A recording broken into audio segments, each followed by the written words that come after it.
All right, so here is where we're starting. We're gonna do a low taper, bald this out.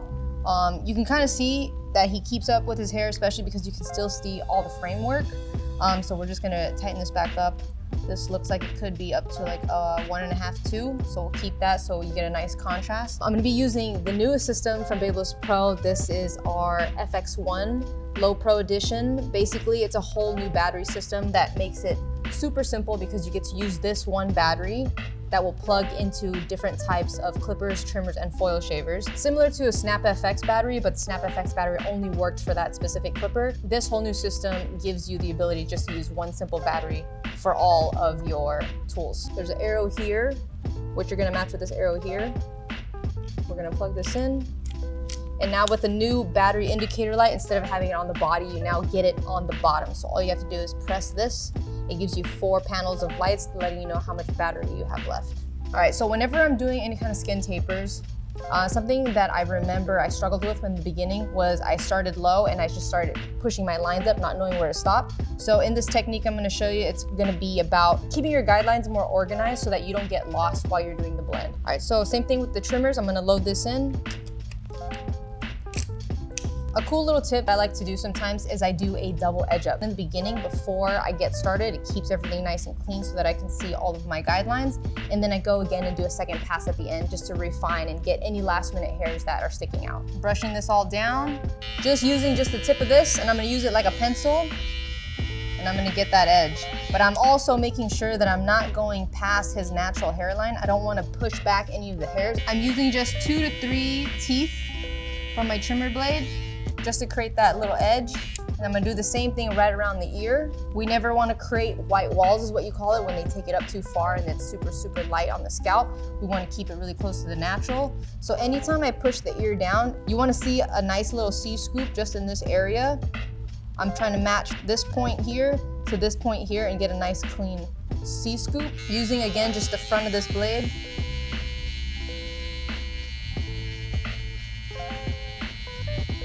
But what also makes the tools good is that you set them up ahead of time when you get anything fresh out of the box. I spent about a good 10 minutes to set all my blades to make sure I have them exactly how I want them. All right, so now that we have those clean lines in, this is a first pass of the edge up. So this now just gives me more visual of a cleaner section that I can work with. I'm gonna start with my first guideline using my trimmers. I like to tackle the skin portion first. That's gonna be the most difficult part of the blend itself. First step is I'm gonna create my guideline. I keep it really low, right? Because we're gonna be doing a low mid taper here. With zero gap trimmers, because they are adjusted very close, I love being able to use them upside down versus having them sit on the skin because this is gonna be a lot more aggressive. Especially with these hairs that I'm gonna be removing with a foil shaver, I want to just gently raise this on the skin by turning this upside down. Now I'll be using our new BaBylissPRO UV foil shaver. In between clients, all you gotta do is put this on.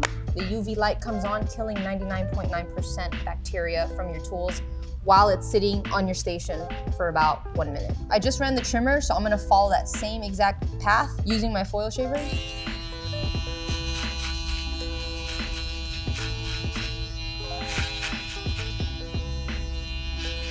And when you're using a foil shaver, this is gonna make the haircut last a little longer because now instead of leaving it at a trimmer stubble length, you're gonna take this all the way down flush to the skin. As I move up to where I'm gonna blend my haircut, so what you're gonna do is as you move up to the line, you're gonna pull away just a little bit, almost like you're fading, just to lighten up that area. Now we're gonna start with our clipper work. I'm gonna create a new guideline. The hardest part is gonna be this next section of blending clipper to trimmer to foil shaver. I always start all the way open first. And whenever you're doing tapers and fades, there's different styles of it. So with super long stretch blends, you're gonna take bigger sections. Because we are doing more of a tighter condensed style, we're gonna take smaller sections. So on our clipper, we got 5 locking detents, right? And we're in our first one. Now we're gonna drop this down to the next one. Step by step, you're gonna go 1, 2, 3, 4, 5. And what that's gonna do is gonna keep your blend super consistent all the way through. So now going into 2, we're gonna work right below our last previous area. And from here, pretty much what I'm doing is I set my stopping point, which is my longest length. And now I'm gonna work everything back down into that previous section before I move on. And this is gonna help me stay really organized in my blends and not have to chase those lines higher and higher. So number 2, we're gonna work up to where we finished off. Again, number 3, we're gonna work right below that. And as I get to my 4th and my 5th detent, it's getting lower and lower, connecting that previous guide all the way into our clipper guide. Once I get most of the bulk done, I'm going back in now to do a technique called corner cutting. And what that means is I'm gonna be using just the corners to really fine tune the hair. Every head shape isn't gonna be round, so this is an area where you're gonna have to pinpoint what parts need to be cut and not cut by using corner cutting. So I have this on a corner. I'm using just 2 to 3 teeth. And whenever I'm doing, especially like fades and tapers, I'm always checking and looking at it from different angles, letting the light hit that section, because you're gonna be able to see different shadows in the hair, especially with different head shapes and different densities. This is really important. And I'm going back in just to fine tune any of those areas. All right, so now I'm gonna grab my number 1 guard. I'm skipping over the half because we do have an extended lever on this tool, which means it goes up to about a 1.5. So now that we finished the number 1, I'm going back in now with my clipper, no guard, all the way open. Because we have this extended lever, this gives me a lot of control to be able to connect, especially super tight blends like this, where you have a lot of contrast and the blending zone is a lot tighter. With a blade like this, you're able to really fine tune those areas just in your angles. So we're doing a 90-degree angle here. And this is a way for me to make sure I don't take off too much. And I'm almost point cutting with the clipper. And as I need to take more off, all I have to do is rotate this flatter and flatter to take more off. This is gonna be a cool little shortcut because then I don't have to switch between so many guards. All I have to do is rotate my tool. Now this is where I'm going to do my second pass of re-edging all the areas again. Now I can really brush all the hair down, see if anything sticks out, and really add in my last final touches to that edge up.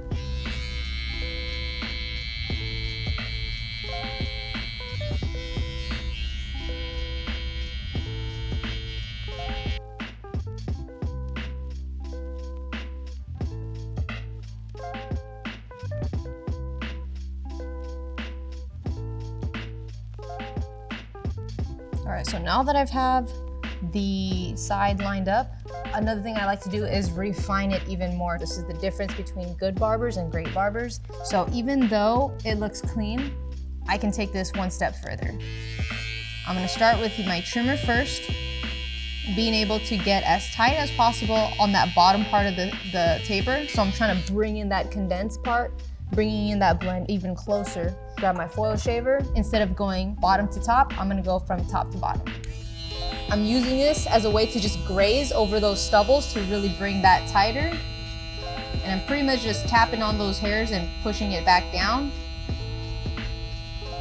So if you listen to it closely, you'll be able to hear where the foil is picking up the hair. And it's really not gonna be a lot, it's just the few at the bottom. By just those little details, you're pushing that tight blend even closer together. So visually, it actually looks more bunched, and that's just from adding those little details of bringing that foil shaver as tight as possible to the rest of the hair. And the cool thing with doing more of these styles of these like low mid tapers is that you're generally keeping this area really dark. So this from a distance looks a little bit enhanced, right? Because you have that dark edge with this really tight blend. But if we brush this hair, you can tell that it's not going away. It's something that preserves that shape up that they have that'll last them for a while. So same thing, we're gonna follow through that hairline and go into the back. Now before I even tap into doing the edges on the back side, I always want to look at natural hairline and proportion of the neck. I don't want to go too narrow, I don't want to go too wide, I want to make sure it fits just right. Also a cool little hack, since we just finished this area here and this is all done, typically in a barbershop, we are facing this area that we're working on against the mirror. So a cool way that I used to get clients while I was in the shop was being able to do that part now turn them around facing the people in the waiting area that are waiting for a haircut. And now I'm working on this side, which allowed me to get more clients while I was working. So now if you can tell right here, this is a natural growth pattern that we're trying to blend out completely.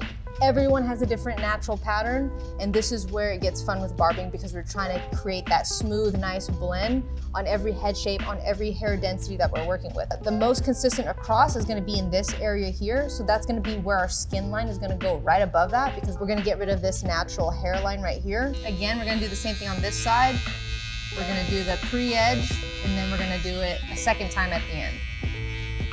And what I like about the FXONE, so the blade that's actually on this trimmer, this says Blue FX, but it's also a DLC 2.0 that you guys may have known in the past. What I've loved about these blades is that they're good for removing bulk, any kind of thickness, and also being able to use that same blade, DLC 2.0, as a way to also do my edge ups. So you get the best of both worlds with this blade. It's something that I put on all my trimmers, but now you get it in the blue edition with the new FXONE system. Now when I'm creating my guideline, very similar to what I did on the side. Now you have a bigger platform to work with because now you're seeing it on a wider scale. Also, this is a really good area to practice tapers and fades if you are getting into it and it's very new. This is a bigger platform for you to see all your guidelines versus here, you're focusing on a very small, tight area, which also will help you translate what you can do in a small space on a wider space. And then you can take this to the next step, which is on a fade level, being able to do it on a full head. So typically, I always tell people to practice doing tapers because it's gonna get you the muscle memory that you need in order for you to be able to understand it on a full scale. Even in this area, I create my guidelines softly, and then I turned it upside down and I removed all the hair that I needed. Same thing with our foil shaver. I like to use one side. The reason why I like to turn this upside down is because I get to focus only using one foil versus using double. If he was doing a whole head skin fade, then I would use this to cover more ground as I'm removing all the hair. But because we're just fine tuning this spot right here, I only need that one foil just to really help me fine tune exactly where I want it. So in this area here, all the hair is growing this way, so now I'm going against it. And that's why you'll be able to see me move this in different directions. Again, on this side goes this way. So we're gonna go the opposite way. So to get the closest shave with using a foil shaver is that you're really looking at the hair patterns on the area that you're working on. When the hair is growing this way, your best way to get it as close as possible is to move against that hair pattern. So this is a way for you to really fine tune your blends by making sure you're looking at those details and knowing what direction to maneuver your foil shaver to get that tightest possible results that you're looking for.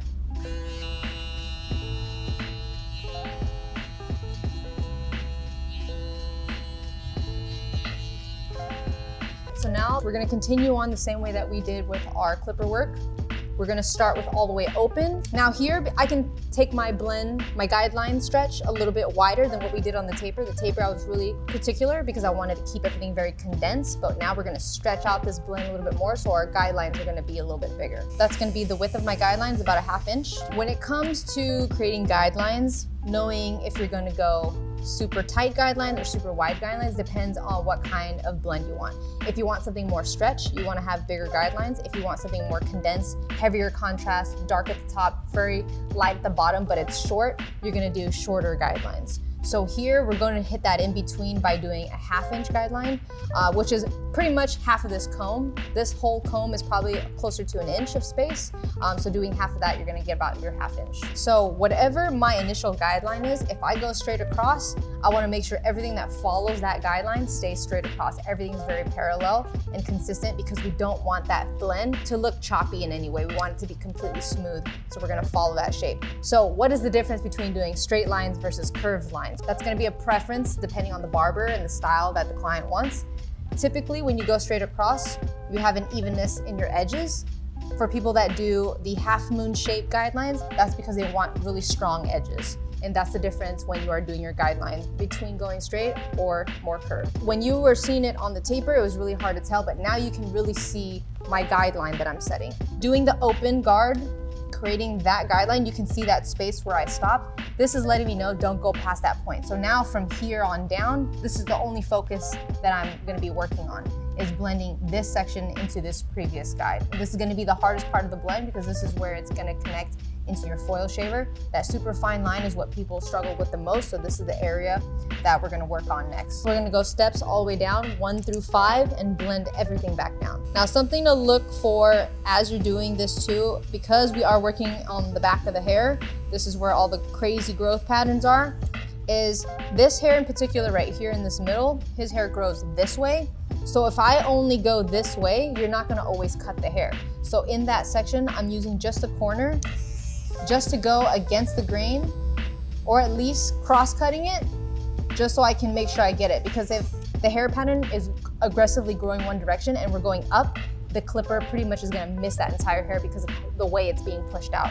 So you have to make sure you get those by using corner cutting, so that everything still looks as consistent as possible. So now we're gonna go all the way 1 through 5, similar steps as we did before, and we're gonna blend everything back down. So now that we finished that part, you can kind of see now everything's kind of blended into that previous section. So now we're gonna go ahead and go with our number 1 guard.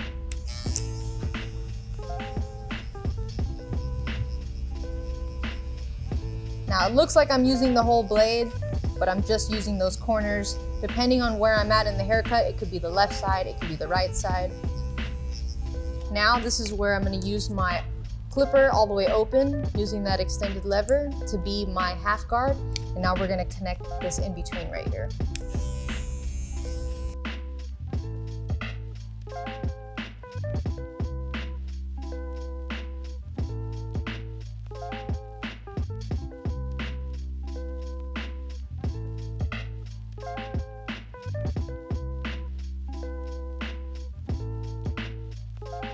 So here's another area of the foil shaver that you can use.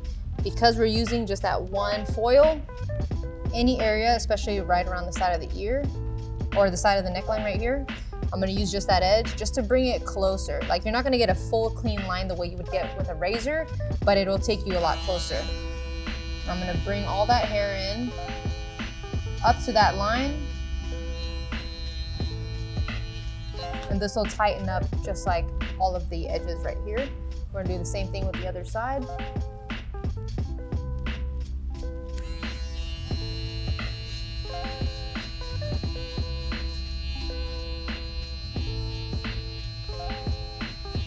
I never do a haircut without a foil shaver. It's always an essential part of the process for me, because even if they do get something that's blocked off, I still want to get that edge underneath it really nice and tight. They might not ask for it, but it's something that they're going to notice if you go ahead and do that.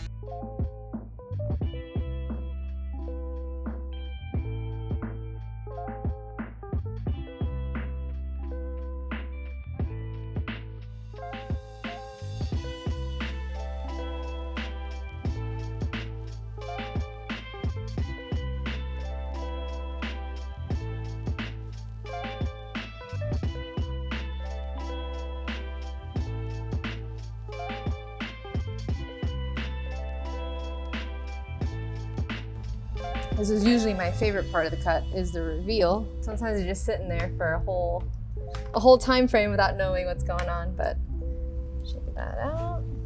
Let's see. Here we go. Here we go. Sofie did it again. That's good. Can you see the back? I love it. Yep. That's good. No pushback? No pushback. We love that.